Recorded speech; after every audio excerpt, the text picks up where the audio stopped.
you have? Yeah. Okay. Depends on how far-minded. Right. Okay. So yeah. Ooh, that's good.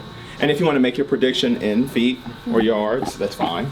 But if you want to just stick strictly with inches, that's perfectly fine. Okay. But students learning is not just one particular skill. Always having to refer to something that we've touched before, or to lead into something that they are currently dealing with. Something that may be out in society that we're that's happening, or perhaps something that we've been wondering about, or maybe it's even a running joke that we have inside the classroom, where it's always keeping that those multiple pistons, if you will, going. And just because at that age they're already multitasking, and it keeps the engagement going. If I can drop something there to remind them of, don't forget this angle, don't forget this perspective. Oh yeah, and then they'll take it to the next level there. So you need your car name, the type of car here, and your prediction.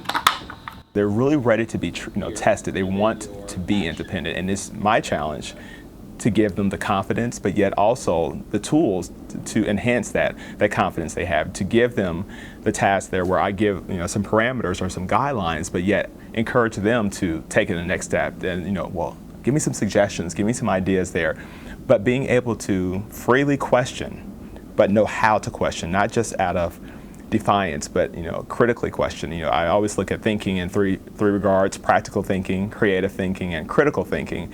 And I try to use that to keep them going there, and it keeps me going, because that's what I'm always looking at different things as to why this works, or how does this work. And if I can inspire that in my students there, it makes not only teaching for me, I'd say, easier, but more effective, but also hopefully their learning more meaningful.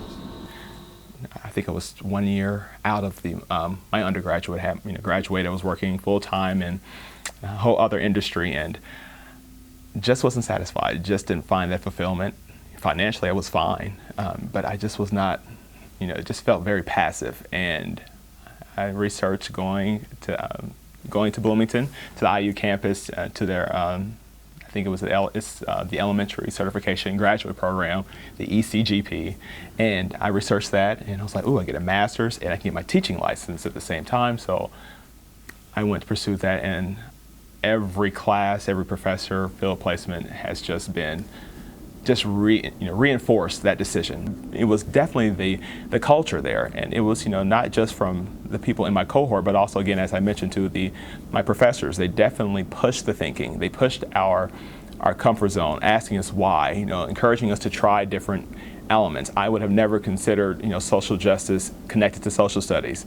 I would have never considered doing a series of individual assessments for math. I would have never considered doing whole language picture book studies to help improve reading, but yet seeing these different elements, breaking the traditional perceptions I came in with, but looking at student learning can be taught, fostered, and encouraged, and even assessed in multiple ways. It's just finding what clicks. And was it daunting? Yes, but again, what I could not have asked for it, and not to say it even as a marketing or a PR piece, but the combination of the people I was learning alongside, but the people who were teaching, it just made this whole ultimate journey of getting to my classroom a bit much more easier. Be told that of all these wonderful educators our state has, and just to be said that I'm right up there with, to be considered the second best, for that year, and it's mind-boggling, and it's truly an honor that I humbly accept. But I know that I'm just one of many teteachers who are doing great work across Indiana. We're being looked at in a different sense. We're expected to do more, to be more, and actually funding is dwindling.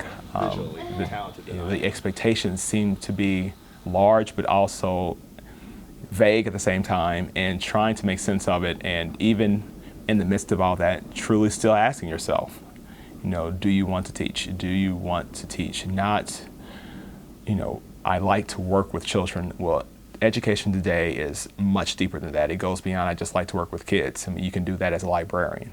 You can do that, you can work in different capacities, but it's truly it's not just I like to work with kids, but it's empowering today's child.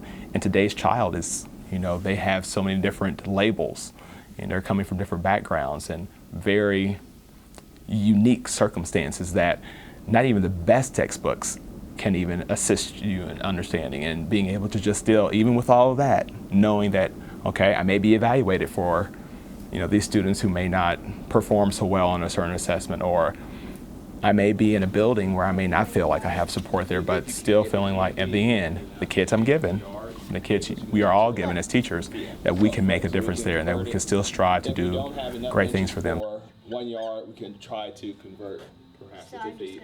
Put the line. Yeah.